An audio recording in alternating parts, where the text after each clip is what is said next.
രാജ്യത്ത് E20 petrol സജീവമായിട്ട് 1 വർഷം കഴിഞ്ഞു. E20 പെട്രോൾ അടിച്ചാൽ എഞ്ചിൻ തകരാറിലാകും, മൈലേജ് കിട്ടില്ല, വാഹനത്തിന് വാറന്റി കിട്ടില്ല തുടങ്ങിയ പരാതികൾ വ്യാപകമായതോടെ എല്ലാം വ്യാജമെന്ന് ചൂണ്ടിക്കാട്ടി തള്ളുന്നു കേന്ദ്രം. സ്വാഭാവികം. എന്റെ പൊന്നു ദൈവമേ, ഇനി എന്നാണാവോ ഈ ഗഡ്കരിജി E100 പെട്രോൾ ഇറക്കാൻ പോകുന്നത്?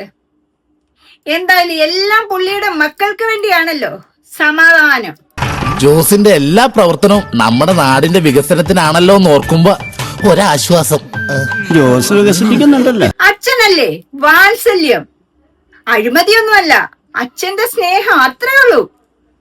നിങ്ങൾ ഈ ന്യൂസ് ഒന്ന് കണ്ടു നോക്കിക്കേ. മോദി സർക്കാരാണ് E20 പെട്രോളിലേക്ക് രാജ്യത്തെ എത്തനോൾ ബ്ലെൻഡിങ്ങിന് എത്തിച്ചത്. ഒരു ഫ്ലാഗ്ഷിപ്പ് പദ്ധതിയായി ഇത് ഉയർത്തിക്കൊണ്ടുവരുമ്പോൾ രാജ്യത്തെ ജനങ്ങൾക്ക് ഇത് ഏറ്റവും കൂടുതൽ ഗുണം ചെയ്യുമെന്നായിരുന്നു മോദി സർക്കാരിന്റെ അവകാശവാദം. എന്നാൽ ഇതിന് വിപരീതമായാണ് ഇപ്പോൾ കാര്യങ്ങൾ പോകുന്നത്. വ്യാപകമായ പരാതികൾ സമൂഹ മാധ്യമങ്ങളിൽ ഉയരുന്നു. സ്വാഭാവികം.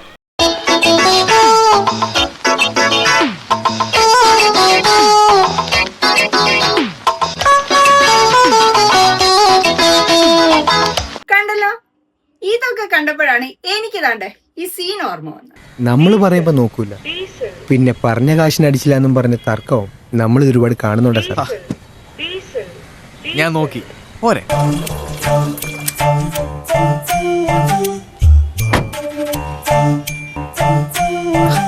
ഞങ്ങൾ ആദ്യമായിട്ടാണ് സാർ.